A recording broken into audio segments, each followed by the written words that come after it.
గౌరవనీయులు Aryavysya corporation chairman Shri డుండి Rakesh గారిని ప్రసంగించవలసిందిగా కోరుచున్నా.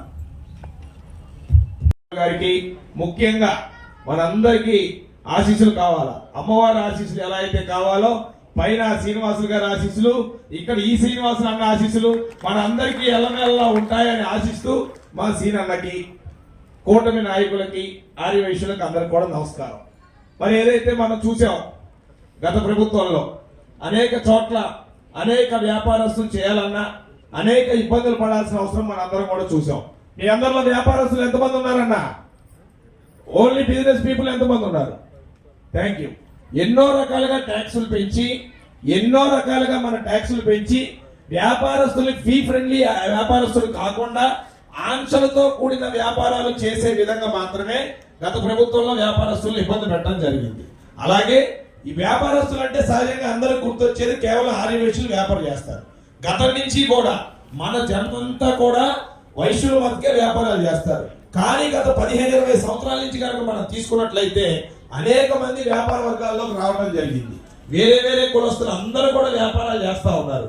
కానీ ఇక్కడ కమ్యూనిటీలో వ్యాపారస్తులు కొంత తగ్గిపోతా ఉన్నారు. మిగిలిన ఫీల్డ్స్ లో అంటే చదువుకోని కానివ్వండి, పైకి ఎదగాలని కానివ్వండి, రాజకీయంగా మనం ఒక మెట్టదికి సేవ చేస్తాం. ఎందుకంటే ఇందాక చూశారు ఇక్కడ అకౌంట్స్ బుక్ ఏ విధంగా మనం సేవ చేస్తామో మన ఇక్కడ సంఘం వాళ్ళందరూ కూడా చెప్పారు. ఇలా రాష్ట్రంలో మనం అనేక సంస్థలు ఉన్నా కూడా మనం సేవ చేయడానికి మన డబ్బులు మనం ఖర్చు పెట్టి మనకు ముందుకు వస్తూ ఉంటాం.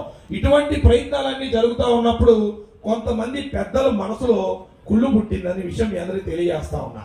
వారు ఏం చేశారంటే ఇందాక ఆయన చెప్పారు కదా, రాజకీయంగా ఉన్న మేమే చెప్తాం బాగుంటుందంటే మీ అందరికి కూడా తెలియాల్సిన అవసరం ఉంది. రాష్ట్రంలో ఆర్యవైశ్యుల సంఖ్య ఎంత అంటే కేవలం 7,151,000 మంది మటుకే అని నిర్ధారించింది గత ప్రభుత్వం. అంటే మనకి నిధులు కావాలన్నా, మనకి ఫండ్స్ కావాలన్నా, మనకి ఏదైనా ఉద్యోగాలు అంటే మనకి ఏదైనా శాంక్షనడ్ పదవులు కావాలన్నా ఆ కోట అన్నింటినీ కూడా తగ్గిస్తా వచ్చింది. ఎందుకు తగ్గించాలని ప్రశ్నించే నాదుడు లేడు. ఆ రోజు ఎవరు బయటకు వచ్చి పెట్టినా, సోషల్ మీడియాలో చిన్న పోస్ట్ పెట్టినా కూడా వారి మీద ఇంత పెద్ద కేసులు పెట్టిన సంగతి మీ అందరికీ తెలిసిందే. ఇక్కడే మన పక్కనే ఒంగోలు వాళ్ళ పార్టీకి సంబంధించిన వ్యక్తే ఒక వైశ్యుడికి అన్యాయం జరిగిందని ప్రశ్నిస్తే మోకాలు దండేసి కొట్టిన పరిస్థితి ఉంటే ఆ రోజు ఒక్క పిలుపు మేరకు మేము పిలిస్తే పార్టీలకు అతీతంగా ఆ రోజు అధికారి పార్టీలో ఉన్న ఆర్యవైశ్యులు కూడా బయటికి వచ్చి రోడ్డు మీద నినాదాలు చేసిన సంగతి మీ అందరికి కూడా తెలియజేస్తా ఉన్నా. అంటే నేనేం చెప్తున్నానంటే ఆర్యవైశ్యులు ఎక్కడెక్కడ ముక్కలు చేయాలి. ఆ ముక్కలు ఎలా చేశారో కూడా నేను చెప్తా. మీ అందరికీ గత ప్రభుత్వం కులగణన పెట్టింది ఐడియా ఉందండి? కులగణన. ఈ కులగణనలో ఆప్షన్స్ పెట్టారు. సహజంగా ఏ కులం వాళ్ళు ఆ కులం ఆప్షన్ పెట్టుకుంటారు. కానీ అదేంటో విచిత్రంగా గత ప్రభుత్వం మాత్రం మన ఒక 5 ముక్కలు చేసింది. గుప్తా అంట, శెట్టి అంట, కోమటి అంట, వైశ్య అంట. అసలు ఇక్కడ ఆర్యవైశ్య ఎక్కడ ఉంది? మనం ఏంటి ఏమో మనం ఏంటమ్మా మరి కులగణలో ఆర్యవైశ్య కావాలా వద్దా? మరి ఆర్యవైశ్య లేకుండా గుప్తా ఏంటి, శెట్టి ఏంటి, కోమటి ఏంటి, వైశ్య ఏంటి? అదే గత ప్రభుత్వం తెలియకుండా మనని కోసేసిన పరిస్థితి. ఎవరో ఇంటి పేరు గుప్తా ఉంటుంది. ఇందా చెప్పినట్టు నరసింహ గుప్తా గారు ఉన్నారు. ఆ వాలంటీర్ లేకపోతే గవర్నమెంట్ అధికారి వచ్చి తీసుకెళ్లి గుప్తాసులు వేసేస్తాడు. ఊర్లో ఎవరో ఏమంటే శెట్టి గారు అంటారు, తీసుకెళ్లి శెట్టిల్లో పడేశారు. ఏమంటే వీళ్ళు కోమట్లు అంటారు, తీసుకెళ్లి కోమట్లు వేశారు.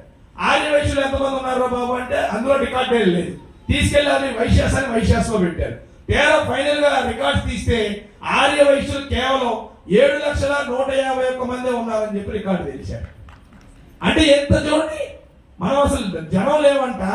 5 కోట్ల ఆంధ్రప్రదేశ్ జనాభాలో ఏ నియోజకవర్గం వెళ్ళినా, ఏ మండలం వెళ్ళినా మనం అంత బలంగా ఉండే చోట కేవలం 7 లక్షల మంది మన రాష్ట్రంలో ఉన్నాము అంటే రేపు మనం ఏమడగాలి?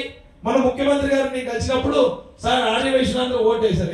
100% 99.9% ఆర్యవైశ్యులు కూటమి ప్రభుత్వానికి ఓటేశారు. అందులో ఎటువంటి డౌట్ లేదని స్వయంగా ముఖ్యమంత్రి గారు, ఉప ముఖ్యమంత్రి పవన్ కళ్యాణ్ గారే చెప్పారు. కరెక్టే సార్, మరి ఆర్యవైశ్యులకి పేదలు ఉన్నారు సార్. ఆర్యవైశ్యుల వ్యాపారస్తులే కాదు, చితికిపోయిన చిన్న చిన్న వ్యాపారస్తులు ఉన్నారు, పేదవాళ్ళు ఉన్నారు. ఈ రోజు కూడా ఆర్యవేశంలో గుమస్తాలుగా పనిచేస్తున్నారు ఉన్నారు. ఒక ఇల్లు కట్టుకోలేని స్థితిలో ఉన్న కొంతమంది ఉన్నారు. వారికి కొంత కార్పొరేషన్ ద్వారా నిదానించి మీరు చేయించాల్సి అంటే వెలుగొట్టి అధికారులు పిలిస్తే ఏమంటే వాళ్ళు ఒక 500 కోట్లు ఫండ్ అడుగుతున్నారు, మరి వాళ్ళకి ఏం చేద్దాం చెప్పండి అంటే, sir as per records they are only 7 lakhs. మీరు 7 లక్షలే ఉన్నారు, మీకు 10 లక్షల కన్నా ఎక్కువ ఇవ్వాలి, 20 కోట్లు 20 కోట్ల కన్నా ఎక్కువ ఇవ్వమని చెప్పి నిర్ధారించింది ప్రభుత్వం. అంటే మనకి రావాల్సిన వాటాని, మనకి రావాల్సిన కోటాని తగ్గించేసి గత ప్రభుత్వం ఏ విధంగా ఇబ్బంది పెట్టిందో మీ అందరికీ తెలియజేస్తా ఉన్నా. అదే విధంగా ఇందాక చెప్పినట్టు అందరి మన ఇళ్ళ వేల్పు కులవేల్పు ఎవరమ్మా అటువంటి శ్రీవాసవి కన్యకా పరమేశ్వరి అమ్మవారి ఆత్మార్పణ దినోత్సవాన్ని రాష్ట్ర వ్యాప్తంగా ప్రజలందరూ కోరిక మేరకు అనేక ముఖ్యమంత్రులు మనం వేడుకోవడం జరిగింది.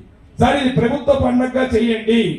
ఏదైతే మా కులవేల్పు ఇలవేల్పు 102 గోత్రికుల శ్రీవాసవి కన్యకా పరమేశ్వర అమ్మవారి ఆత్మార్పణ దినోత్సవాన్ని అధికారికంగా నిర్వహించండి ఆనాడు ఉప ముఖ్యమంత్రిగా ఉన్న పవన్ కళ్యాణ్ గారికి, తెలుగుదేశం పార్టీ అధినేత చంద్రబాబు నాయుడు గారికి, యువనేత నారా లోకేష్ గారికి సూచిస్తే వాళ్ళకి డౌట్ వచ్చింది. ఆత్మార్పణ దినోత్సవం అంటే ఏంటి, అసలు మీరు ఏం కోరుకుంటున్నారు అని మేము చెప్పాము ఆ రోజు.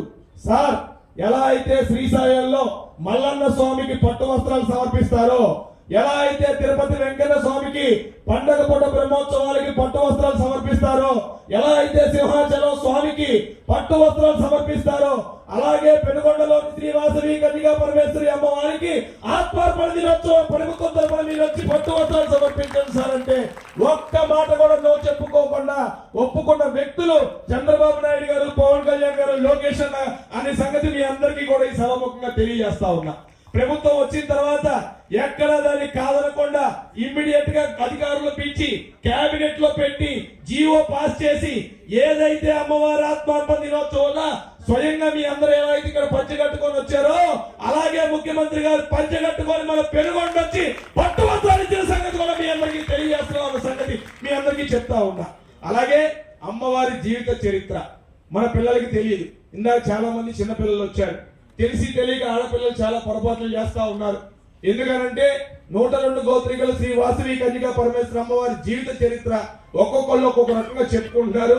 ఎక్కడా కూడా కొలమానిక లేదని చెప్పి సార్ వాళ్ళ నోటీస్ లో పెడితే ఐఎంపీఆర్ డిపార్ట్మెంట్ ద్వారా ఒక రికార్డు తీసి టెంపుల్ రికార్డ్స్ పరిశీలించి ఒక యానిమేటెడ్ వీడియోని అమ్మవారి జీవిత చరిత్రని మీ అందరికీ తెలియజేసే విధంగా 10 నిమిషాల వీడియో కూడా ఈ ప్రభుత్వం తయారు చేసి మీ ముందు పెట్టిందన్న సంగతి కూడా మీ అందరికీ సగౌరవంగా తెలియజేస్తా ఉన్నా. అదే విధంగా ఆంధ్ర రాష్ట్రం ఏర్పడింది, మనందరం కూడా ఆంధ్రాలో ఉన్నాం. తెలుసు కదా మీ అందరికీ, తెలుసు కదా. ఇంతకుముందు ఎవరితో కలిసి ఉండేవాళ్ళం, మద్రాసీలు. అటువంటి మద్రాసీల నుంచి మన కోసం పోరాటం చేసిన వ్యక్తి ఎవరమ్మా? ఎవరు? దేశానికి స్వాతంత్రం కావాలంటే ముందుండి నడిపింది మన గాంధీయే. రాష్ట్రానికి స్వతంత్రం కావాలంటే కూడా ముందుండి నడిపింది మన పొట్టి శ్రీరాములు గారే అన్న సంగతి ప్రతి ఒక్కరు కూడా గుర్తుపెట్టుకోవాలని నేను సభాముఖంగా తెలియజేస్తా ఉన్నా. పక్క రాష్ట్రమైన తెలంగాణ ఏర్పడటానికి అనేక మంది బలిదానం అయ్యారు. మనందరం కూడా ఊహలోనే ఉన్నాం, టీవీలు చూస్తూనే ఉన్నాం. రోడ్డు మీదకి వచ్చారు, పెట్రోల్ పోసుకున్నారు, అడ్డంగా పడుకున్నారు, అనేక ధర్నాలు చేశారని.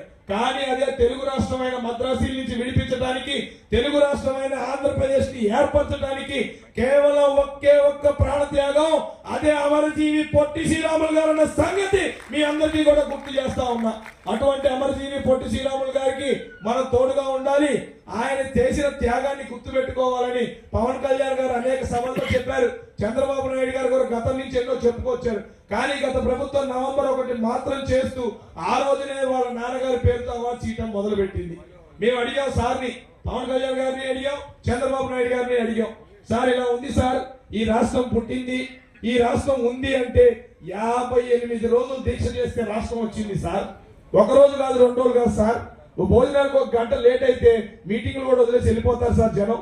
అటువంటిది 58 రోజులు వాళ్ళ బంధువుల కోసం కాదు, వాళ్ళ కుటుంబ సభ్యుల కోసం కాదు, తన కోసం కానే కాదు, తన ఫ్రెండ్స్ కోసం కానే కాదు, తనకి ఎవరు తెలుసో తెలియదో కాదు, కేవలం తెలుగు ప్రజలు బాగుండాలని ఒక్క కారణంతో 58 రోజులు నిరాహార దీక్ష చేసి ప్రాణాన్ని త్యాగం చేసి తీసుకొచ్చిన మన తెలుగు నాయకుడు సార్ పొట్టి శ్రీరాములు గారు, వారికి మీరు స్మృతివనం కట్టాలి సార్ అని చెప్తే కాదనకుండా అమరావతిలో 5 ఎకరాల స్థలం కేటాయిస్తూ 58 రోజుల దీక్షకి ఫలితంగా 58 అడుగుల పొట్టి శ్రీరాములు గారి కంస విగ్రహం కూడా ఏర్పాటు చేస్తుంది ఈ ప్రభుత్వాన్ని మీ అందరికీ కూడా తెలియజేస్తా ఉన్నా. ఇలా అనేక రకాలుగా ఎక్కడైతే పొరపాట్లు జరిగినాయో, గత ప్రభుత్వం ఎక్కడైతే ఇబ్బందులు పెట్టుకుంటా వచ్చిందో వాటన్నిటిని మార్చుకుంటూ వాటన్నిటిని చేసుకుంటూ ముందుకెళ్తా ఉన్నాం. రాబోయే రోజుల్లో ఆర్యవైశ్య కార్పొరేషన్ కూడా మరింత బలోపేతం చేసి ప్రతి ఒక్క ఆర్యవైశ్యుడికి అండగా ఉండేలాగా, ప్రతి ఒక్క ఆర్యవైశ్య కుటుంబ సభ్యుల్లో ఒక భాగం అయ్యేలాగా కార్పొరేషన్ తీర్చిదిద్దామని కూడా ఈ తిరుపతి సాక్షిగా మీ అందరికీ తెలియజేస్తూ ఈ అవకాశం ఇచ్చిన పెద్దలందరికీ కూడా ధన్యవాదాలు తెలియజేస్తున్నా. నరసింహన్ ఇందాక అకౌంట్స్ చెప్పాడు. ఈ శ్రీనివాసు గారి సహాయ సహకారాలతో అన్ని లక్షల్లో తక్కువ ఉన్నాయి. మీరు రాబడి కోట్లలో ఉండాలి, ఖర్చు లక్షల్లో ఉండాలి. ఈసారి వచ్చే సమావేశం అలా నాకు నిలబడాలని తెలియజేస్తూ సెలవు తీసుకుంటున్నాను. జై వాసవి! ఆర్యవైశ్యుల ఐక్యత! ఆర్యవైశ్యుల ఐక్యత! ఆర్యవైశ్యుల ఐక్యత! ఇంకొక విషయం అన్న, అనేక మంది వైశ్యులను మనం చూసాం. రకరకాల రాజకీయ పార్టీల్లో ఉంటారు, ఏం పర్వాలేదు. ఇందాక చెప్పినట్టు ఒక్కొక్కరు ఒక్కో సంఘంలో ఉండొచ్చు. కొంతమంది వాసవి క్లబ్ అనొచ్చు, కొంతమంది ప్రపంచ ఆర్యవైశ్య మహాసభ అనొచ్చు, కొంతమంది ఆర్యవైశ్య మహాసభ అనొచ్చు. కానీ నేను అందరికీ కూడా ఒకటే పిలిపిస్తా ఉన్నా, మనందరం ఎక్కడ ఎవరున్నా పర్వాలేదు, మనం పోటీ పడదాం.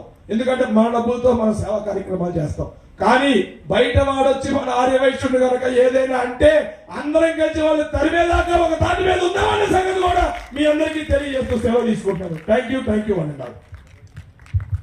Thank you sir. Me speech అమాంతం మమ్మల్ని రెచ్చగొట్టేలాగానే జరిగింది, ధన్యవాదాలు. కానీ విచక్షణ అనేది పెంచుకునే రెచ్చగొట్టడంలో మాకు ముందుకు వస్తుందని చెప్పి తెలియజేస్తూ చాలా విషయాలు, ఎందుకంటే పొట్టి శ్రీరాములు గారి గురించి చెప్పడం అనేది చాలా సంతోషకరమైన విషయంగా తెలియజేస్తూ వారి స్పీచ్కి ప్రత్యేకంగా అందరి తరఫున ధన్యవాదాలు తెలియజేస్తున్నా.